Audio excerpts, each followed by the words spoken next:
రీసెంట్గా ఆంధ్రప్రదేశ్ ప్రాంతంలో పోలింగ్ జరిగిన సంగతి తెలిసిందే. ఉదయాన్నే పోలింగ్ మొదలైపోయింది. చాలామంది సెలబ్రిటీలు, సామాన్య ప్రజలు ఉదయాన్నే తమ ఓటు హక్కు వినియోగించుకున్నారు. అయితే పలు చోట్ల ఈవీఎం మిషన్లు మొరాయించడంపై, ఏర్పాట్లు సరిగా లేకపోవడంపై నేతలు ఫైర్ అయ్యారు. ముఖ్యంగా చంద్రబాబు నాయుడు పలు చోట్ల ఈవీఎంలు పనిచేయకపోవడంపై అసంతృప్తి వ్యక్తం చేశారు. ఇక నిజామాబాద్ ఎంపీ కవిత స్వగ్రామంలో ఈవీఎం మిషన్లు సరిగ్గా పనిచేయకపోవడం కారణంగా గంట ఆలస్యంగా పోలింగ్ మొదలైంది. దీనిపై కవిత కూడా అసంతృప్తి వ్యక్తం చేశారు. విశాఖపట్నంలో జనసేన పార్టీ తరఫున ఎంపీగా పోటీ చేస్తున్న సిబిఐ జేడీ లక్ష్మీనారాయణ కూడా పోలింగ్ నిర్వహణపై విమర్శలు చేశారు.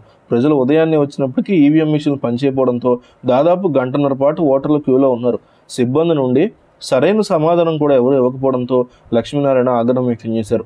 ఇక పీసీసీ చీఫ్ రఘువీరారెడ్డి కూడా ఉదయం 7 గంటలకు ఓటుకు వినియోగించుకోవడానికి వెళ్ళినప్పటికీ ఈవీఎం మిషన్లు పనిచేయకపోవడంతో చాలాసేపు వేచి ఉన్నారు.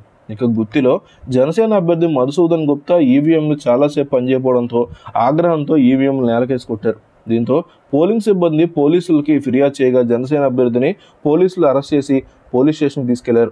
ఈవీఎంను మొరాయించడం, ఎలక్షన్ కమిషన్పై అధికారులు అనేక ఫిర్యాదులు చేయడం, ఇటీవల కాలంలో ఈవీఎంపై సందేహాలు పెరగడం, ఇవన్నీ ఎలక్షన్ కమిషన్ పనితీరుపై, వారి సమగ్రతపై ప్రజలకి అనుమానాలు కలిగిస్తున్నాయి.